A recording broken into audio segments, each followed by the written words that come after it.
Hello everyone, news, reviews, and more here, and today I'm going to be talking about YCS Indy. But before I begin, I got a request from someone letting me know I should do a let's break down Geargia or Geargia deck. So I'm going to be doing that this weekend or maybe on Monday, so stay tuned for that as well. Even though this isn't a television, stay tuned for the next upcoming show kind of thing, but you guys get the point. Anyway, let's talk about YCS Indy. YCS Indy is tomorrow. I will not be attending, sadly enough, but I want to talk about what decks I think are going to do good at YCS Indy. And, well, as we all know, there's heroes, there's windups, there's Geargia, and there's rogue decks. Okay? So, these are all different decks that we have been seeing played at Guatemala and been seeing played at Toronto. Guatemala being a different turnout than Toronto, because at Toronto people did not know what any of the Geargia cards did. Now everyone knows what they pretty much do unless they're new to the game or haven't read any of the cards yet because they haven't got to play against someone like that runs the deck. If you haven't yet, I highly suggest go learning the deck because the deck is very popular. First we're going to talk about windups. Windups, like I talked about in most videos, they're very good right now. Best deck in the format in my opinion. Maybe just crazy deck. Consistency is great. It can be inconsistent sometimes as well as any other deck, but I find the deck being very good. The only problem with it is I think when I play this deck, the only weaknesses is like Rivalry of the Warlords and Goes and Match. That thing scares me. That thing ruins the deck. That is the best side card against that deck in my opinion. And Royal Oppression too, but we can't side that or main that anymore. So, Geargia. Stall with those 1900 defense monsters. Pretty much any windup cannot get over it unless it's Zenmayo, which I guess is good against Geargia, but you probably have a compulsed or bombless or whatnot, or a warning or judgment.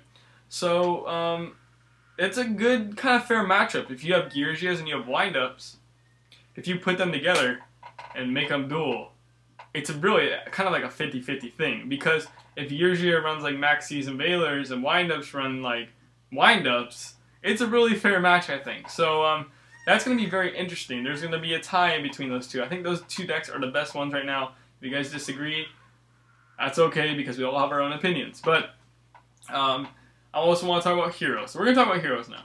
Heroes, I think they just wreck Geargia on most of the time. The reason being is because they have 1900 attack monsters. They do flip up the Geargia armor, but they can also Gemini Spark it while it's face down.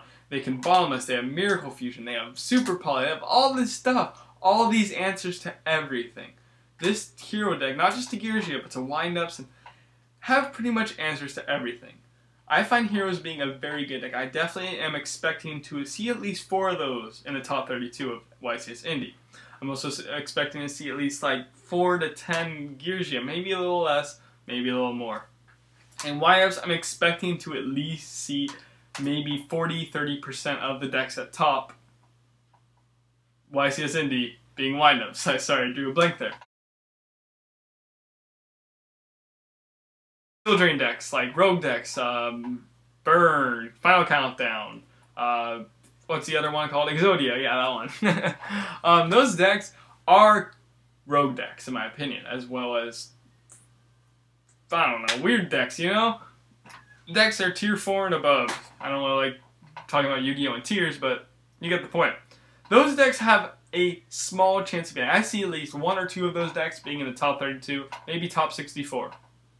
The reason being is because they get very lucky. I'm going to call Dark World a rogue deck because I don't like Dark World at all. Dark World, Dark World, Dark World, man. Ugh, it's such a luck-based deck. Sorry, it takes some skill, but sorry, just a little bit of luck right there. The Dark World dealings, the drag down, all that drawing, you have to draw the right cards. Snow, you get to search for stuff, you have 3 of them, you have 3 gates. And then I just like side on my macros and dimensional fissures, and you kind of lose from there. And you happen to draw 3 MST, and you get really lucky. That's my little rant about Dark World. But I see that deck being maybe 1 deck, maybe 0, hopefully, in the top 64. I'm sorry, I really don't like Dark World. But, so yeah. I'm going to be covering YCS Indy mostly on Sunday, not really Saturday, but this is just like a little YCS Indy kind of talk. So I hope you guys enjoyed this video. Thank you guys for watching. Have a good day. News, reviews, and more. Signing out.